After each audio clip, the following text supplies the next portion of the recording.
Hey guys, Team ChainBlock here, and today I'm going to be showcasing my top 4 Gate Guardian deck profile today. I came top 4 in my locals this week, as it was a trial run for the new Saturday locals that they've decided to have. A few changes to the deck list that you've probably seen on my YuGiOh 101 series, but I'll get into them as I go for it. Before you get into the deck profile, make sure you use ChainBlock 5 for a discount code. On any future singles for future sets coming out. I know Wild Survivors is coming out soon, so you could probably get yourself some of the cool Hungry Burger cards that are coming out. But without further ado, straight into deck profile. Pretty standard ratios for the pieces themselves. Go for 2 Sanga, 2 Suijin, 2 Kazijin. Yeah, it's just you don't want to see multiples in the hand, because only the big one banishes from the hand. But you also don't want to not see any or brick on non-engine. So seeing 1 or 2 of these isn't too bad. Seeing too many is never great. Then Labyrinth Heavy Tank. Play 3 of that one. This card obviously place it in spell and trap zone, making sure you see a piece while not actually having to see it in your hand. Seeing pieces is great. Same thing goes for the 3 Shadow Ghoul of the Labyrinth. Searches for the field spell does what this does, puts it in spell and trap zone, seeing pieces is always great. Now for the external engine cards, going for the 2 Kashtira Fenrir. At time of recording this, the ban list had just come out, and thankfully this wasn't affected. It was the unicorn, which didn't make too much of a difference. But yeah, still sticking with the 2 Fenrir. I still think being able to end on the Arise Heart at the end is it's always quite nice, to be honest. Having that extra interruption is just always great. We have 3 copies of Prisma. Prisma makes it dump a piece, makes it same name, kind of gets you into multiple different fusions, gives you access to a bigger and better board. Then the Illusion of Chaos and the 2 Magician Souls. I was thinking about bumping this up to 3. Because being able to dump the Kazijin, it's just so good, especially when you're getting into a grinding game and struggling to see some pieces that are stuck in the deck. Just being able to dump one is just always nice to have. Now into the spell and trap cards.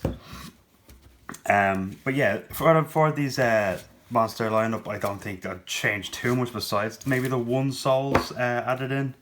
I might get a unicorn depending on. But for now, it seems to be working quite well. So yeah, into the spell and trap cards, we're going for 3 Labyrinth Wall Shadow. Obviously this lets you place the pieces in and be unsearchable off the Shadow Ghoul of the Labyrinth. Makes it pretty good and nice and consistent. I also decided this time to include 1 Pressured Planet. Just being able to see the Fenrir right off the top, it's just always good because you typically are able to then go into the Arise Heart. And then to search about it, then we played a 1 Terraforming, Saki 1 of. We now play 1 of each of the bad Gate Guardian cards. We play the Jirai Gumo just for an extra pop if we see it. We play the Riryoku Guardian for OTKs, and then double attack Wind and Thunder just for any problematic cards. This came in clutch when I came up against the Chaos Angel this week. Being able to get through it after it's unaffected by monster effects is just quite handy, so I think I'll stick with that in the deck, to be honest. Playing 3 Hero Lives to see the Prisma. Prisma being able to dump pieces is always good, and then this also enables your Riryoku Guardian by making it so that there's a 4,000 point difference between you and your opponent. Slap this on the Gate Guardian, slap it with 4,000, and then just proceed to OTK. It's just quite nice. Playing 3 Fusion Deployment, gets a piece out from the deck, it's a free summon, and then if you need to, people typically don't read the pieces, which when they're attacked, they make your opponent's monster attack point to 0 during the damage step, which is always quite nice. So might catch some people out, but if not, you're probably making your fusion out of it anyway. 3 Bear from a different dimension, putting the pieces back in the graveyard, recycling into different fusions, and then making sure they float is always quite nice. Foolish Burial, send them pieces, setting yourself up for fusion materials. 2 Sacred Sword of 7 Stars works very well in conjunction with the Bullish, the Burial from a different dimension. And also, while also getting you a couple of cards in exchange. And then finally, I was playing 3 Anti-Spell Fragrance because I can play through it and most people cannot. Moving straight on into the extra deck, I don't think I changed much else in the main deck. In this extra deck, it's 13 cards. I had 14, but I had to give the Shang back. I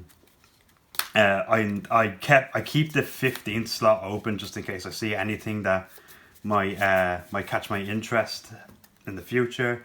But we're starting off with 2 Gate Guardians combined. That's a typical ratio. 2 Wind and Water. This is the powerhouse one. Having these 2 on the board typically just ends people's days. This card came up a few times, just because I was facing against the Chaos Angel, and just being able to search the double attack Wind and Thunder is quite good. The 1 Water and Thunder, quick effect to change monsters to 0. It's that twice per turn, quite good. Very situational sometimes. A card that saved me so much in this past week was Blacklist Soldier of Chaos. Being able to make this with any of these pieces, if you're in a sticky spot, it's always quite nice. Especially if you're able to beat over something, increase attack points, and just swing over most cards in the game right now. Time rules, I'm not sure how relevant this is going to be, but got that for time. Still haven't read this one yet.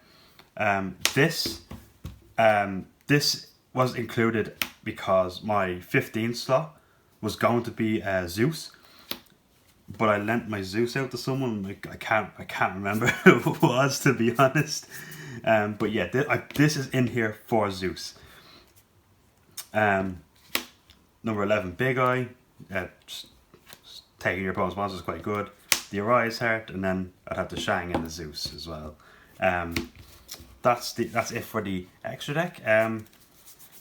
I'll probably just take this out for something else, to be honest with you. I haven't made it yet, to be honest. It's the only one I haven't made yet. Going on into the side deck now. This was clutch.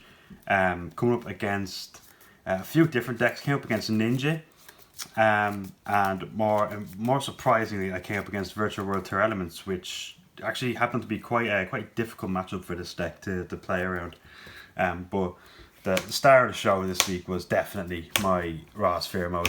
Tributing over some people's boards is just quite funny. Not so funny for the one Egyptian god player I played that day though, who actually tributed to summon the Raw from the deck, which I found it quite funny. But you know what? Fair play to him. If he's running Raw, he deserves it. Playing 3 Ghost Ogre and Snow Rabbit for anyone who happened to be on Super Heavy Samurais or Pearly. Didn't see any of that this week, but it's nice to be prepared. Probably won't be prepared for it in the future, considering Scarecrow. 3 Ash Blossoms, the best hand trap. 3 Drone Lock, because it's one of the best hand traps still this format. Even with the new list, I still would happily put my faith in Drone Lockbird. And then some Spell Trap removal in Cosmic Cyclone and Harpy's Feather Duster. Yeah, overall, top 4, not too bad.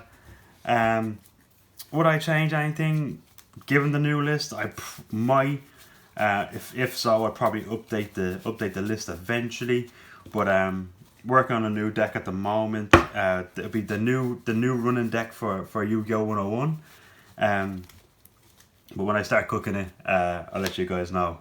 But yeah, remember, use ChainBlock 5 at checkout at Kong's Cards for 5% off any YuGiOh singles going forward.